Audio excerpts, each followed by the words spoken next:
दर्शकों, आज की कॉमेडी न्यूज में मैं आपको आज एक अजीब घटना के बारे में बताने जा रहा हूँ जिसे आप देखने पर हंसी नहीं रोक। दरअसल मैं आपको बता दूं, एक लड़के ने चलते हुए टेम्पो से कूदकर लड़की को जाता है फूल लेकर प्रपोज करने, तो लड़की ने चप्पल उठा के मारने की करती है कोशिश। मैं आपके स्क्रीन पर एक बार वीडियो को दिखाना चाहूंगा, तो उससे पहले मैं लेने वाला हूँ छोटा सा ब्रेक। तब तक बने रहे हमारे पेज पे।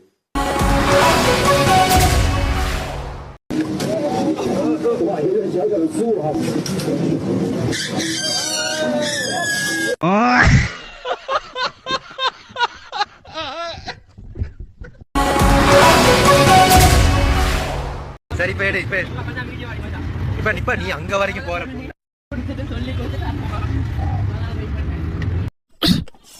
Oh,